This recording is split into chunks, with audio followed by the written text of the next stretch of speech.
झाल्याचं जाहीर केलं, त्याचा उमेदवार निवडून आल्याचं जाहीर केलं. म्हणजे इतके गुंड गेले जगाच्या पाठीवर कुठं पाहायला मिळायचे नाही. काही करायचं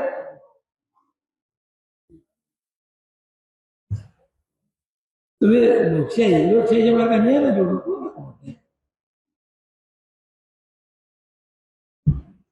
12,000-12,500 मतदान झालं. त्या 46 मध्ये बांधले झाले. काय केलं? त्या पेट्याला सील केलेलं आहे, पेट्या उचलून नेल्या, खाजगी जागेत ठेवल्या, दाखवून बाहेरचं माणसं ठेवले दाखवले. आणि त्याच्या मतपत्रिका 4 माणसं रात्रीच्या आत सोडली. आणि त्याने काय काम केलं? आपल्या पॅनलची पत्रिका असते त्याला नुसती 46 रेग मारली, 46 रेग मारली की पत्रिका बाद होती. आणि अशा पद्धतीनं 46 पत्रिका बाद केल्या. आपल्या खलाट्यांना पराभव जाहीर केला. काय चाललंय? आज निवडणूक लागायची, मुदत संपली, सरकार कायद्याप्रमाणे निवडणूक आहे. ही निवडणूक कुणाची आहे? की ज्या लोकांनी हा कारखाना शेअर घेतले त्या लोकांमधून संचालक मंडळ निवडायचा अधिकार त्या सभासदांना आहे. करू द्या त्यांची, त्यांना कुणाला निवडायचं तेवढं निवडू द्या, करू द्या. कारभाराचा पूर्ण नवीन मुलाला हाताखाली चांगला करून कारभार करतील. काय नाही आम्हाला सांगितलं म्हणजे तुमचं वय झाले आहे, आता मला खायला लागत नाही. मग त्या खाण्यासाठी कारखाना नकोय बघा, काही बोलतात. अशा काही गोष्टी करायच्या, चुकीचं वागायचं, दमदाट्या करायच्या. आता ते कोणी ऐकून घेणार नाही.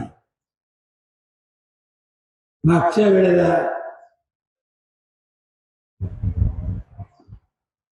सरकार वेगळं होतं, आत्ताचं सरकार न्याय देणारं सरकार आहे. त्या सरकारच्या कडे आपण जाऊ शकतो, आपल्यावरती होणाऱ्या अन्यायाची धार त्याच्याकडून मागू शकतो. अशी आजची परिस्थिती आहे.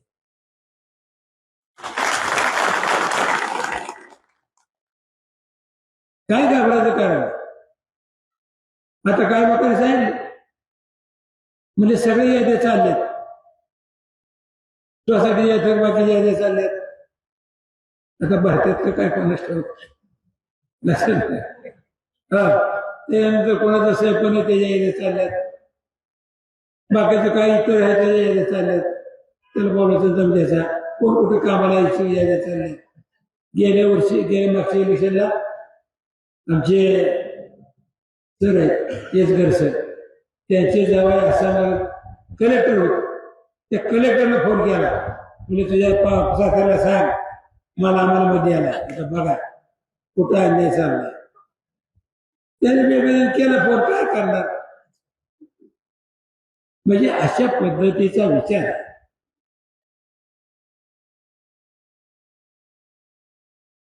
ज्या संस्थेचा जो सभासद आहे त्या सभासदाला त्या संस्थेचं भलं वाईट करण्याचा अधिकार आहे, त्याला ठेवू द्या. बरं ह्यांच्या कारभाराची पद्धत म्हणजे काय सांगायचं तुम्हाला? ते बघा, 2 शुगर साखर कारखाना त्यांचा आहे, छत्रपती कारखाना त्यांच्या अधिपत्याखालीचा. तो 2 शुगर कारखाना 2,500 असताना तो 7,500 झाला. छत्रपती सहकारी साखर कारखाना आज म्हणजे दिवसभर दोन्हीकडे हेच काय यांचं तुमच्या आमच्याबद्दल प्रेम आहे मला सांगा. काय अधिकारी आमच्या इतर गोष्टी आहेत. आणि हे चुकीचं चाललं, हे आपण थांबवलं पाहिजे. हे आपण नाही थांबवलं तर अडचण होईल.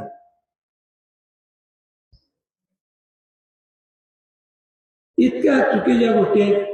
ह्याला दमती त्याला दमती, बघतो सांगतो धावतो.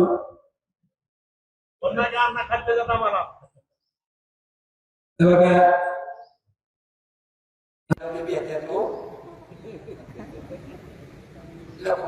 डोळे पुढे गेले तर काय खातोय का ते बरेचसे पुढारी बेकडे जाम नाही त्यांच्या चांगलं चांगलं म्हणायचे त्यांच्याकडे तयारी नाही बरोबर म्हणायचं तयार नाही आम्ही पॅनल करतो असं दिसले त्याला आम्हाला निरूप आपण एक करतो तुम्ही 5 वर्षाची म्हणून तुमचं तेवढा आमचं बी तुम्हीच तेवढा पगार झाला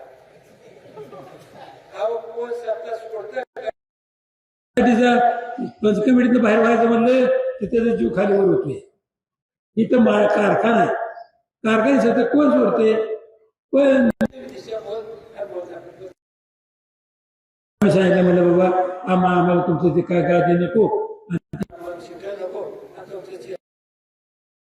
जाऊ लोकांच्या बरोबर चर्चा करू लोक जसं सांगते त्या काय चुकलं का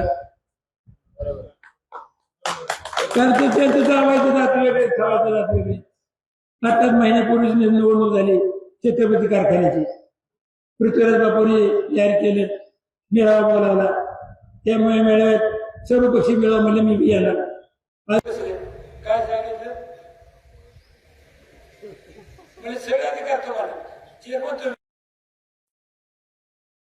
काय अडचण नाही मी नुसतं तुम्हाला मार्गदर्शन विचार काय सांगायचं होय म्हणलं बसलेच यायला ठरवायला म्हणजे तुम्हाला 21 पैकी 7 मला 7 बरं मला 7 कुठं चालायची खेळ का टिपी का खेळ सगळ्या त्याचा हे आपल्या प्रपंचाचं आपल्याला होऊ द्यायचं नाही आपल्या कारखान्याचं वाटून होऊ द्यायचं नाही जर कारखाना आपला चालला नाही तर आपल्याला काय अवस्था होईल छत्रपती कारखाने आपले पाहुणे त्यांची काय अवस्था झाली बटरचा कारखाना सुटत होता त्याची काय अवस्था झाली बघा साखरवडच्या मुठीचा आता कारखाना सुरू झालाय नव्हता काय अवस्था झाली बघा हॉटेलच्या कारखान्याची काय अवस्था झाली ती आपली अवस्था होती याला नाही जमायचं त्याचं कारण असेल त्यांनी केलं मोठे कारखाना 2,500 कारखाना 17,000चा केला सभासद म्हणाल योग मी नाही हेच एकटे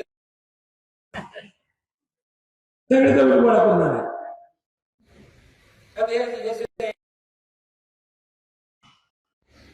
आपल्या तिन्ही कारखान्याचे चेअरमनला बोला छत्रपती सोमेश्वर माळ्याला बसले म्हणजे 28 रुपये ऍडव्हान्स काढायचा 28 रुपये काढायचा त्याचं काय झालं नाही हो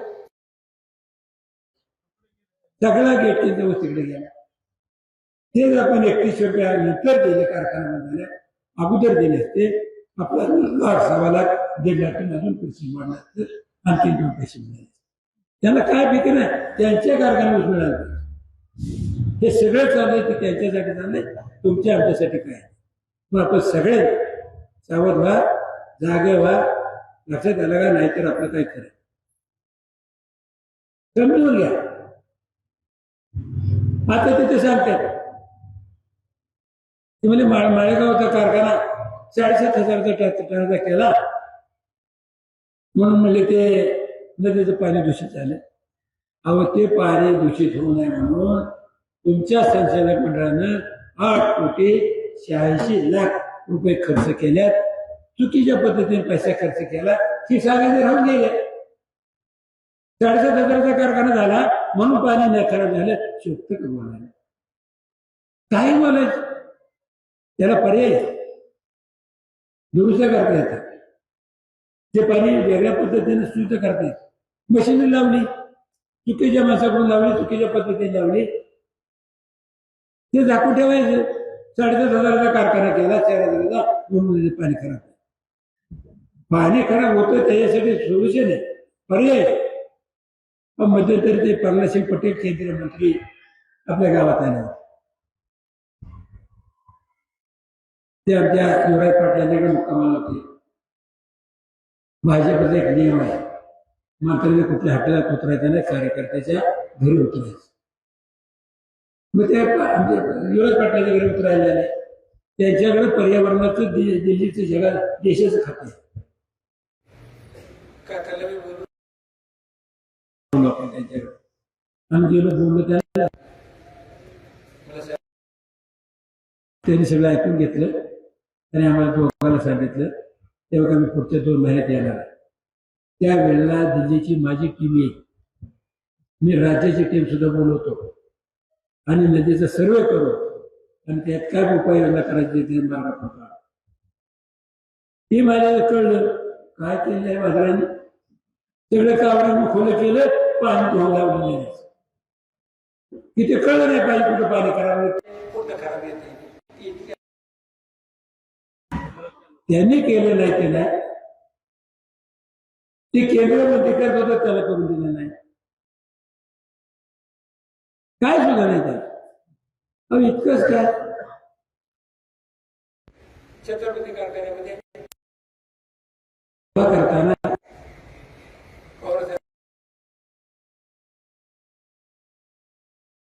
फाउंडर डायरेक्टर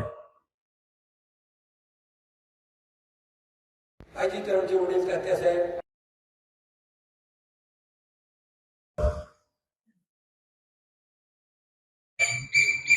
अजितरावचे दुसरे चुलते अप्पासाहेब, त्या कारखान्याचे डायरेक्टर, चेअरमन आणि एमडी. आजीराव त्या कारखान्याचे डायरेक्टर. त्या सभासदांनी 3 पिढ्याला तिथे निवडून पाठवलं. काय केलं, कारखान्याचे वाटलं. काय झालं तुमच्या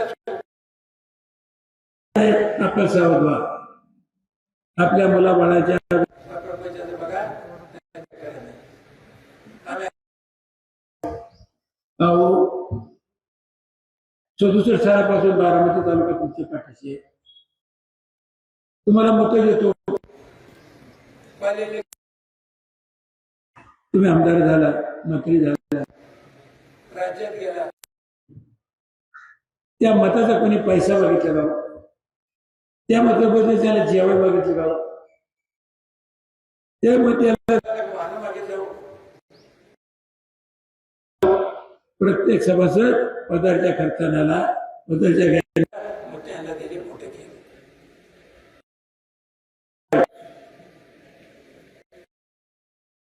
आम्हाला मोठे केलं, त्याची जाणीव ठेवायला पाहिजे. काय झालं, तुमच्या कच्च्या बच्च्याच्या थोडसा घास काढून घ्यायला गेले, अडचण येते.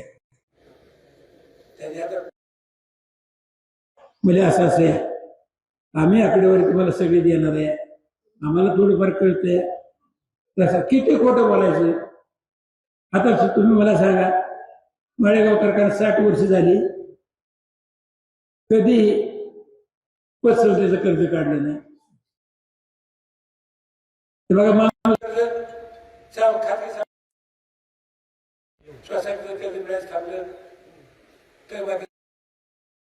राष्ट्रीय बँकेकडे जातो, तिकडे थांबलं, खाजगी सावकाराकडे जातो. जिल्हा बँके पैसे देणार, राष्ट्रीय बँका पैसे देणार, म्हणून हे पतसंस्थेकडे पैसे मागायला गेले. म्हणजे काय आपल्या कारखान्याच्या अपूर्वाला किती पती वाढवले बघा.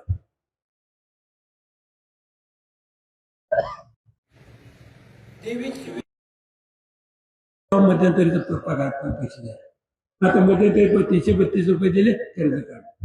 काल सुद्धा 100 कोटी रुपये काढले, कर्ज काढायला पैसे द्या. आता तुम्ही मला सांगा, हे 3250 द्यायला ह्यांना पैसे नाही, पुढचं फायनल कशाचं देणार तुम्ही द्या. कर्ज काढायचं, जी साखर आहे, जे अल्कोहोल आहे, जो विजेचा पैसा आहे, तो वजा जाता सुद्धा ह्याच्याकडे पैसे. 5 जुना दिलेले 3200 3250 हे सुद्धा कर्ज काढून पूर्तता केलेले. पुढचं पेमेंट कसं होणार? तुम्हाला सगळं आम्ही किती साखर शिल्लक आहे त्याचा हिशेब देणार. बाजारभाव किती हिशोब येणार, त्यात उचल किती राहते, पोत्याला किती पैसे, अल्कोहोलमध्ये किती पैसे येणार आणि मग सभासदाला भाव द्यायला पैसे कुठून आणणार हे सांगायचं. आपण आयला त्यांना विचारा बाबा काय करणार. आपली डिस्प्ले 25-30 कोटीची असेल ते एका 100 कोटी खर्च काढले, 100 कोटी मजूर करणार घेतल्यात, 10 कोटी रुपये उचलल्यात, आता बाकीचे उचलाय. तुम्ही सांगा थकबागायतदार 12चा प्रपंच कसा होतो, स्वभांडवलदाराचा प्रपंच कसा असतो. अशी आपल्या कारखान्याची अवस्था त्यांनी केलेली आहे. आणि हे जर थांबवायचं असेल तर आपल्याला एकत्र आल्याशिवाय आपल्या सगळ्यांना, हे सगळे आपल्या सहभागी आहेत, अडीअडचणी आहेत ना, हिवे जावे. तो पंचायतीला मला असा म्हणला, सोसायटीला तसा म्हणला, आमच्या एवढंच तसा म्हणला, मला पाणी अडवलं, सगळे डोक्यात काढा. हे जर आपण डोक्यात ठेवून बसलो तर आपलं सगळं अडा. मगाशीच कोणीतरी सांगितलं, आपण सगळ्यांनी एक निर्णय घेतलेला आहे. आपलं जे काय हे पॅनल आहे ते शेतकऱ्याच्या मुलांनी शेतकऱ्यासाठी उभं केलेलं पॅनल आहे. शेतकरी त्याची जात आहे, शेतकरी त्याचा पक्ष आहे, आणि अशा पद्धतीचं आपलं हे पॅनल आहे. तुम्ही आम्ही सगळेजण आपण नेते आहोत, कार्यकर्ते आहोत. आपण सर्वांनी त्याचा विचार केला पाहिजे, भान ठेवलं पाहिजे. खूप गोष्टी आहेत. आता बघा काची यादी आली, मग त्यात ती यादी खोटी होती, खोटी नव्हती. यादी खरी होती म्हणून लोकांच्या तक्रारी गेल्या, मग ती बदलायचं ठरलं. बदलायचं कसं, मुलाखती घ्यायची, यादी खोटी होती म्हणायची. आता तुमच्या ऑफिसातली यादी बाहेर पडली, खोटी म्हणायची होती, सांगायचं खोटी, बरं बाबा खोटी. आता खरी मी यादी बाहेर गेली, त्या यादीमध्ये या मागच्या चुका करणारी माणसं असणार आहेत. ध्यानात घ्या, जनरल कुठल्याही सहकारी संस्थेची जनरल मीटिंग हे सुप्रीम कोर्ट असतं. ते जो निर्णय घेऊन तो फायनल असतो. आपल्या काय जनरल बोलणे आपल्या या काय केलं, जनरल सुप्रीम कोर्टाचा निर्णय उठवून लावला, खोटं प्रोसिडिंग लिहिलं आणि आपल्या पुढे ठेवलं. आपण सगळेजण एकत्र आलो, ते हाणून पाडलं, म्हणून तुमची आमच्या आधी निवडणुकीला तुम्हाला संधी. ती गावं 11 जोडली असती, त्यांनी मुंबईवरची यादी पाठवली असती, हे उमेदवार जागा. तुम्हाला बसायला बोलायला संधी नसते. अहो काय सांगायचं तुम्हाला. छत्रपती कारखान्यात 33,000 सभासद केले, 32,000 वर काय, त्याच्या 15,000 सभासदाला कायच नाही. ती येतात दर आठवड्याला, दर महिन्याला येतात 5 किलो साखर, आणि जे जनरल मिटिंगला पुढा घेऊन जातात. त्याला ऊस नाही, ताट नाही, त्यांना ऊस फेकवायचा, त्यांना त्यांची साखर द्यायची. अशी अवस्था आहे. तीच अवस्था आपल्यामध्ये करायचा त्यांनी प्रयत्न केलेला आहे. काही आता जे काही नवीन सभासद केल्यात त्यांना ऊस नाही, नुसत्या जमिनीत पैसे ह्याने भरलेत, मतासाठी सभासद केल्यात. का, हे कारखाना त्यांना संपवायचा आहे. हा कारखाना का संपवायचा, तर तुम्ही जे 12, 14, 15, 17,000 ऊस गाळता, तो ऊस त्यांच्या कारखान्यात पाहिजे. तो जर त्यांच्या कारखान्यात यायचा असला तर तुमच्या कारखाना थांबवला पाहिजे, हा त्यांचा प्रयत्न. आणि मग तुम्हाला माहिती आता तिथे बघा, लय तर 100 रुपये देतात, संपलं द्यायचं. आता केलं 31 खर्च काढून काय नाही. ही सगळी वातात केलेली आहे. काय केले, खर्च कसे केले, तर काय सांगायचे. 4 लाखाचं बिल, 10 लाखाचं चेक.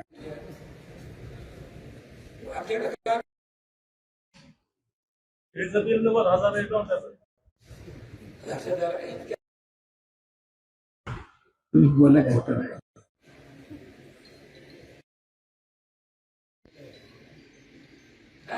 अनेक गोष्टी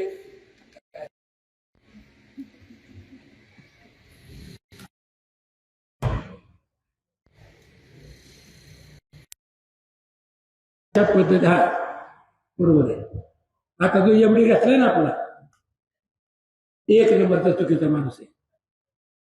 त्याने 3 कारखाने बंद पाडले. पाटेचा कारखाना ते तिथे चेअरमन असताना तेव्हा डायरेक्ट आपला एमडी बंद पाडला. दुसऱ्यानंतर मधला कारखाना बंद पाडला. त्याच्यानंतर बीडचा कारखाना त्यांनी बंद पाडला आणि ती पात्र आपली इथं आणली. 60 लाखाची बिलं लगेच करतोय.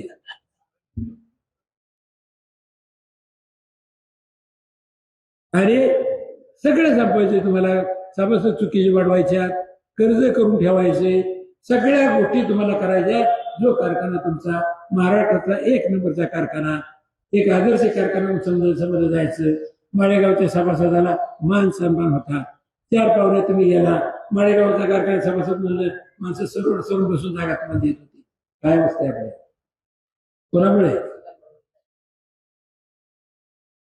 अनेक गोष्टी.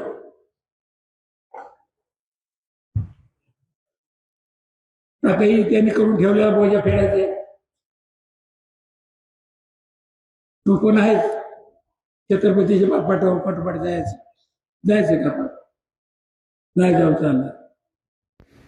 आपल्याला माहितीसाठी माळेगाव कारखाना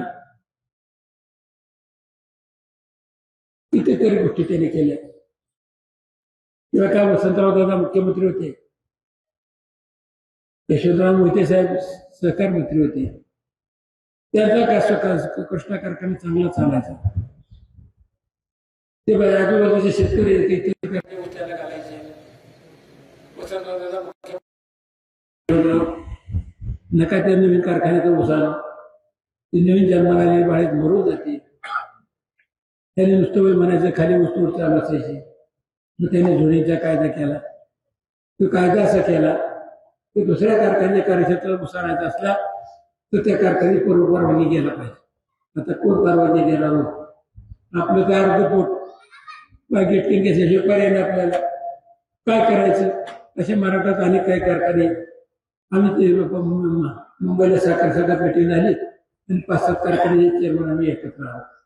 त्यात कृष्णा काय म्हणजे आपल्या विखे पाटाच्या कारखान्याचे चेअरमन होते, काळे साहेब होते, पोलीस साहेब होते. आमचं बसून ठरवलं आता सरकारनं काय आपलं ऐकायचं, आपण कोर्टाचा आपण निर्णय घेऊ. कोणीच नाही. मी फोन केले, आम्हाला बसायला ठरलं का? नाही म्हणजे आमचं कॅन्सल झालं, आम्हाला फोन आला, आम्हाला काय करायचं. आता आपलं पोट जळतंय. आम्ही म्हणजे आपण नाही थांबायचं. आम्ही वकील ओळखा